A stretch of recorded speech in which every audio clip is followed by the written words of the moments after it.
Halo, ketemu lagi bareng aku teman-teman. Jadi kemarin di salah satu video YouTube aku ada yang komen, dia tanya mengenai salah satu alat yang aku pakai buat syuting video. Nah, daripada aku jawab satu-satu di kolom komentar, kayaknya lebih baik aku buatin videonya. Nah, maka dari itu, di video kali ini aku mau bahas peralatan atau equipment apa yang aku pakai buat produksi konten, khususnya di YouTube. Tapi sebelum ke videonya, seperti biasa, bumper dulu.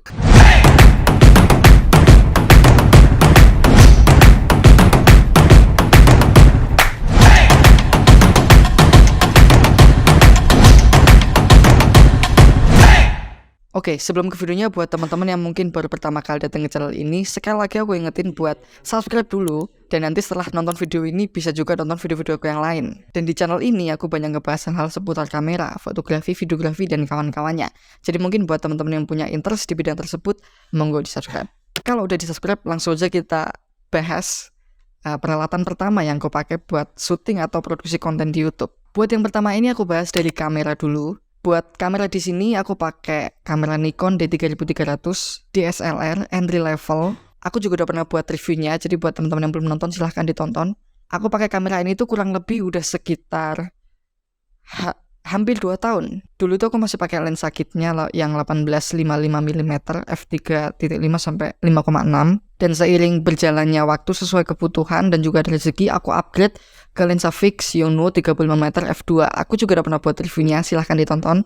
Kamera dan juga lensa yang aku pakai ini entry level semua teman-teman. Kamera Nikon D3300 ini secondnya aku lihat di marketplace itu harganya sekitar 2 jutaan. Bukan angka yang kecil memang, terutama buat aku, tapi buat jajaran kamera di harga segitu itu ya kualitasnya itu kayak gitulah. Bisa dibilang dengan harga segitu itu adalah kamera yang paling bawah banget. Tapi nggak apa-apa walaupun kamera dan lensa yang aku pakai ini jajaran entry level, tetap harus dimanfaatin dan dimaksimalin buat produksi konten. Dulu sebelum aku pakai kamera itu aku ngerekodnya masih pakai HP waktu awal-awal aku buat YouTube. Sekitar 5 video atau berapa video itu aku syuting pakai HP. Terus akhirnya ada rezeki aku beli kamera, dan karena budgetnya emang segitu, makanya aku pilih di Nikon D3300 ini. Alasannya simple, karena dia bisa ngerekam 60 fps di 1080p nya. Ya itu salah satu alasannya. Alasan lengkapnya udah aku buat reviewnya di video ini. Dan itu untuk kamera yang aku pakai buat ngerekam teman-teman. Dan hasil dari kamera ini ya kayak gini, kayak yang kalian lihat sekarang ini.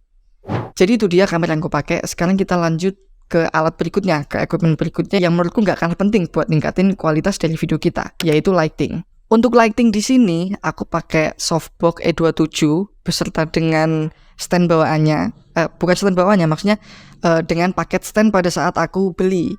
Jadi pada saat beli itu udah disediain dengan stand bawaannya. Dan lighting ini juga lighting entry level teman-teman. Aku pakai lighting ini tuh dari awal aku nge-YouTube. Bahkan dulu waktu awal banget itu aku belum beli lighting. Dan karena menurutku aku butuh lighting, makanya aku beli softbox E27 ini. Dengan budget seadanya aku bisa dapat softbox E27 ini.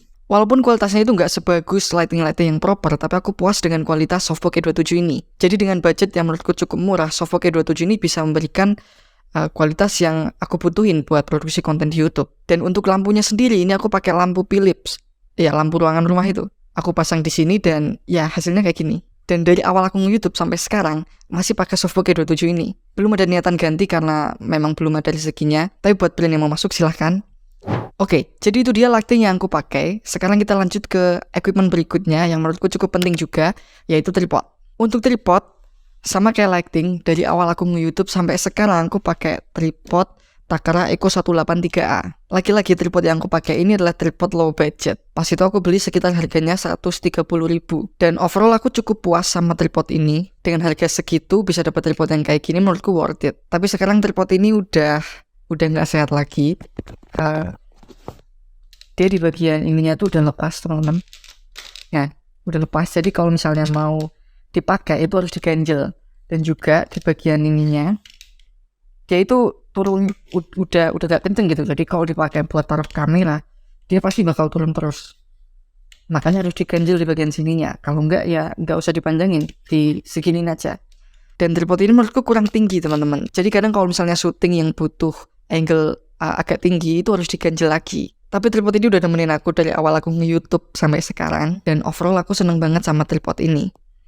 Dan tripod yang lagi aku pakai buat nyangga kamera sekarang ini adalah tripod lighting, tripod sekolah. Karena pada saat itu ada project dan lupa aku kembaliin, jadi masih di rumah dan aku pakai buat syuting sekarang. Nanti bakal aku kembaliin. Jadi itu dia untuk tripod yang aku pakai.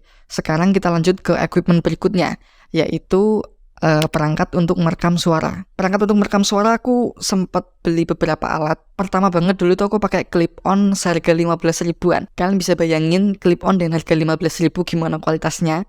Dan clip onnya masih aku simpen sampai sekarang. Ini dia clip onnya.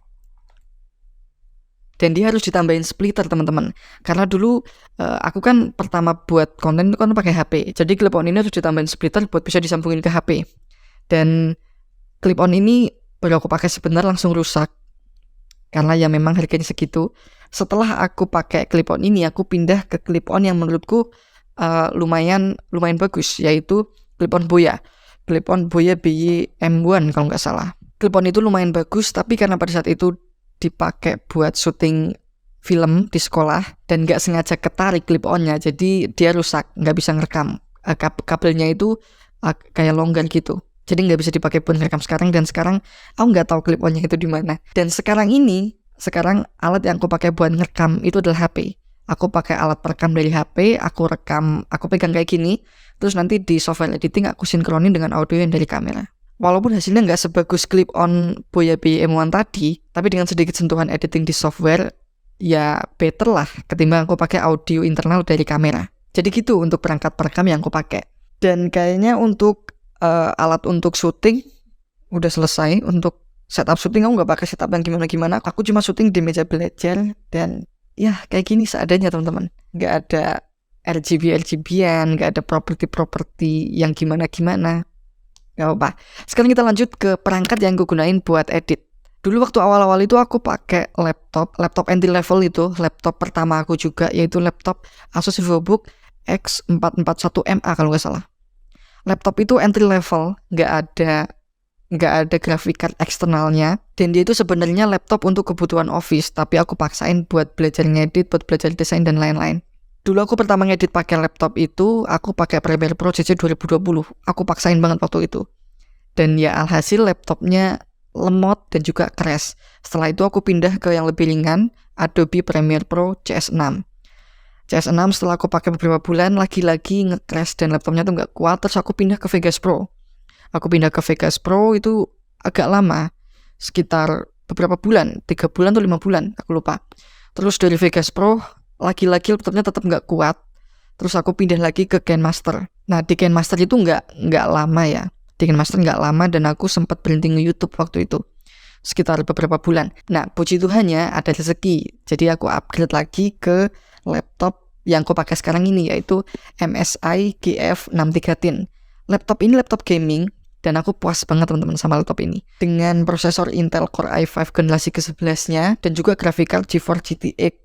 Aku lupa versinya, pokoknya belakangnya tuh ada Max-Q desainnya. Nah, dengan prosesor dan juga graphic card itu sangat cukup menurutku buat sekedar editing konten di YouTube.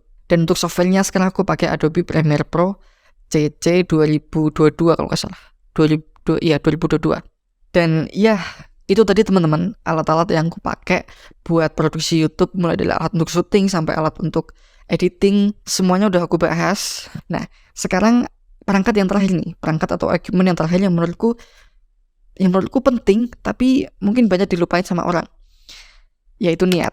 Kadang tuh sulit banget buat ngumpul niat teman-teman, karena aku kan masih sekolah, jadi kadang ada banyak tugas, ada kegiatan sekolah juga, jadi harus benar-benar ngumpulin niat buat mau bikin konten. Kadang ada rasa males, kadang ada rasa nantian lah, dan akhirnya nggak kebuat kontennya gitu. Jadi menurutku yang paling penting itu adalah niatnya. Kalau kita udah niat mau pakai alat apa aja, pasti konten itu tetap bakal kebuat teman-teman. Alat yang paling low sekalipun, kalau kita udah punya niat, kita udah punya kemampuan, pasti kita bakal eksekusi itu. Jadi saranku buat teman-teman, kalau teman-teman udah punya niat, udah punya kemauan buat bikin konten, dan teman-teman menjadikan perangkat sebagai alasan karena nggak punya perangkat, karena perangkatnya kurang memadai, ini itu, menurutku jangan jadikan itu sebagai alasan. Intinya teman-teman melangkah dulu. Ketika nanti teman-teman udah melangkah, nikmati prosesnya, dan seiring berjalannya waktu, pasti bakal ada rezeki buat upgrade alat. Aku udah sering banget bilang di video-video aku yang lain, tingkatin skill teman-teman sebelum teman-teman upgrade perangkat teman-teman. Karena ketika skill kita udah ada dan juga niat dan kemampuan kita udah ada, mau pakai alat apapun, percayalah hasilnya itu bakal maksimal teman-teman. karena dibuat dari hati. Jadi buat teman-teman yang sekarang masih bimbang, masih galau, pengen buat konten tapi belum ada perangkatnya, sikat aja, buat aja kontennya. Aku yakin teman-teman sekarang punya HP dan kualitas kameranya udah pada jos-jos banget. Jadi pakai HP teman-teman, pakai perangkat yang ada teman-teman, karena perangkat yang teman-teman punya sekarang itu adalah perangkat terbaik teman-teman. Jadi gitu, sikat aja kesempatan yang ada. Dan ya gitulah.